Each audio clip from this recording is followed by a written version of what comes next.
नमस्कार, स्वागत छ तपाईहरुलाई रितास किचनमा। आज हामीले दशैं स्पेशल खसीको भुटनको रेसिपी लिएर आएका छौं। तपाईहरु धेरै जनाले खसीको भुटनको रेसिपी पनि बनाउनुस् न भनेर कमेन्ट गर्नुभएको थियो। आजको यो भिडियोमा मैले एकदम सजिलो तरिकाले पर्फेक्ट खसीको भुटन कसरी बनाउने देखाउन गइरहेको छु। भिडियो एकदम ध्यान दिएर हेर्नु होला अनि भिडियो मन पर्यो भने लाइक र शेयर पनि गरिदिनु होला। आउनुस् फटाफट सुरु गरौँ आजको यो रेसिपी।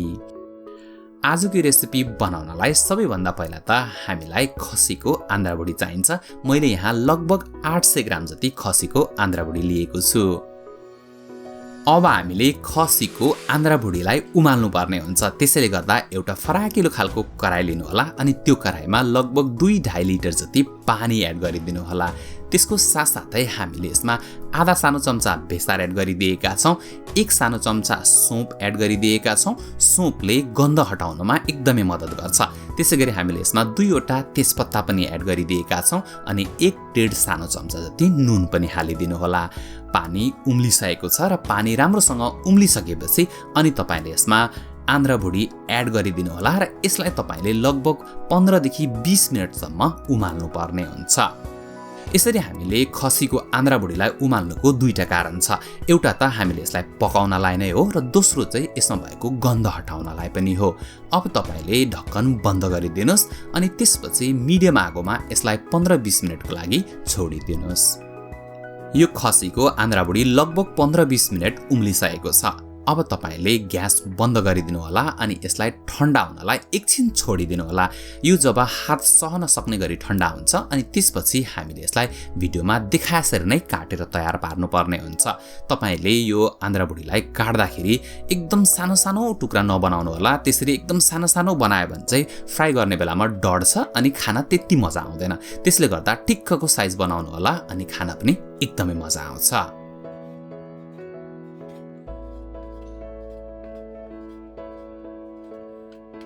यो खसीको भुँडीलाई पनि भिडियोमा देखाएसरी नै सानो सानो टुक्रामा काटेर तयार पार्नु होला। तपाईहरुले खसीको आन्द्राभुडी सँगसँगै कलेजो, फोक्सो पनि मिसाएर फ्राई गर्न सक्नुहुन्छ।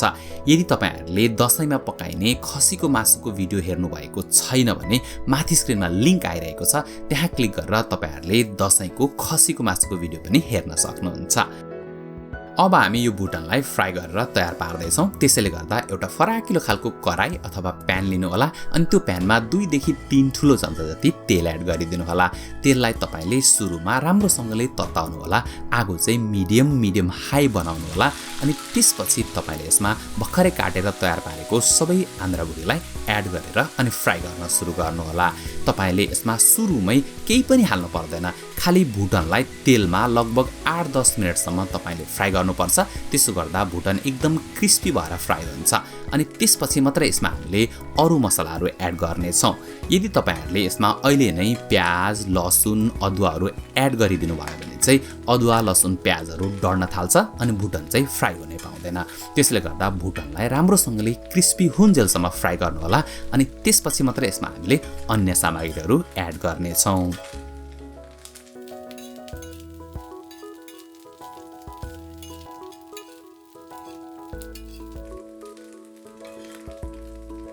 तपाईहरुले भिडियोमा देख्न सक्नुहुन्छ यो ब्राउन भइसकेको छ। अब हामी यसमा आधा सानो चम्चा बेसार एड गर्दै छौं। साथसाथै हामीले यसमा 1 सानो चम्चा जति नुन पनि राखिदिएका छौं।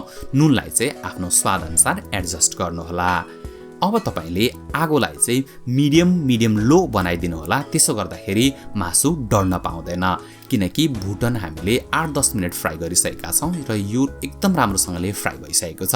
त्यसैले गर्दा यसलाई तपाईले ठूलो आगो बनाएर फ्राई गरिराख्नु भयो भने चाहिँ डढ्न सक्छ। अब आगोलाई मिडियम लो बनाइदिनुस् अनि यसलाई एकछिन 2-3 मिनेट अझै फ्राई गर्नुस् अनि त्यसपछि हामी यसमा केही मसलाहरु पनि एड गर्छौं। हामीले यसमा 1 सानो चम्चा जिराको धुलो एड गरिदिएका छौं, 1.5 सानो चम्चा धनियाको धुलो पनि एड गरिदिएका छौं अनि साथसाथै मैले यसमा थोरै मरिच पनि एड गरिदिएको छु। अब जिरा, धनिया र मरिचसँगै फेरि हामी यो भुटनलाई अर्को 2-3 मिनेट फेरि फ्राई गर्दै छौं र यतिखेर पनि आगोलाई चाहिँ मिडियम लो नै राख्नु होला किनकि मसला डढ्न सक्छ। तपाईहरुले भिडियोमा देख्न सक्नुहुन्छ यो भुटन कस्तो राम्रो देखिन थालेको छ। अब हामीले यसमा थोरै अदुवा लसुन र प्याज पनि एड गर्नेछौँ। आजको रेसिपीमा हामीले 2वटा मिडियम साइजको प्याजलाई लाम्चो लाम्चो गरी काटेका छौँ, 2-3वटा हरियो खोर्सानी पनि प्रयोग गरेका छौँ। त्यसैगरी थोरै अदुवालाई लाम्चो लाम्चो गरी काटेका छौँ र लसुनलाई पनि लाम्चो लाम्चो गरी काटेर प्रयोग गरेका छौँ। अदुवा, लसुन, खोर्सानी र प्याजलाई भुटनमा एड गरिदिनुस् अनि त्यसपछि तपाईले आगोलाई चाहिँ मिडियम लो बनाएर लगभग 3-4 मिनेटसम्म फेरि फ्राई गर्नुपर्ने हुन्छ। यसरी तपाईले 3-4 मिनेट भुटनसँगै प्याज, अदुवा, लसुन फ्राई गर्दाखेरि हल्का सफ्ट हुन्छ, तर यो स्टिल क्रन्ची नै रहन्छ। हामीले भुटन खाँदाखेरि प्याज हल्का क्रन्ची छ भने भुटन खान एकदमै मजा आउँछ। र कहिलेकाहीँ तपाईहरुले भुटन सर्भ गर्ने बेलामा माथिबाट काँचो प्याज काटेर पनि सर्भ गर्न सक्नुहुन्छ। हाम्रो च्यानलमा दशैं तिहारमा पकाइने विभिन्न प्रकारको परिकारको थुप्रै नयाँ भिडियोहरू छन्। यदि तपाईहरुले हेर्नु भएको छैन भने माथि स्क्रिनमा लिंक आइरहेको छ, त्यहाँ क्लिक गरेर हेर्न सक्नुहुन्छ। हाम्रो च्यानलमा खसीको मासु, कुखुराको मासु, रसबरी, लालमोहन लगायत थुप्रै नयाँ भिडियोहरू छन्। तपाईहरुले सबै भिडियो हेर्न सक्नुहुन्छ। यो भुटनलाई तपाईहरुले आफ्नो मनपर्ने स्टाइलमा सर्भ गर्न सक्नुहुन्छ। मैले चाहिँ आज यसलाई चिउरा भुजासँग सर्भ गरेको छु अनि साथसाथै मैले थोरै काँक्रा, गाजर, खोर्सानी र कागती पनि राखेको छु। साथसाथै मैले थोरै घरमै बनाएको मुलाको अचार पनि सर्भ गरेको छु। तपाईहरुले पनि यसरी नै दशैंमा दशैंको खाजाको थाली बनाएर सर्भ गर्न सक्नुहुन्छ। भिडियो हेरेर साथ दिनुभएकोमा धन्यवाद। भिडियो मन परेको भए लाइक गरिदिनु होला, कमेन्ट गरिदिनु होला, साथसाथै हाम्रो च्यानललाई सब्स्क्राइब गरेर हामीलाई सपोर्ट पनि गरिदिनु होला। हाम्रो च्यानलमा थुप्रै नयाँ भिडियोहरू छन्। तपाईहरुले यहाँ माथि दिएको थम्बनेलमा क्लिक गरेर हाम्रो च्यानलको भिडियोहरू हेर्न सक्नुहुन्छ। साथै तपाईहरुले यही माथि दिएको थम्बनेलमा क्लिक गरेर हाम्रो च्यानललाई सब्स्क्राइब गर्न पनि सक्नुहुन्छ। हामी नयाँ भिडियो लिएर आउने गर्दछौँ। भिडियो हेरेर साथ दिनुभएकोमा तपाईहरु सबैजनालाई धेरै धेरै धन्यवाद।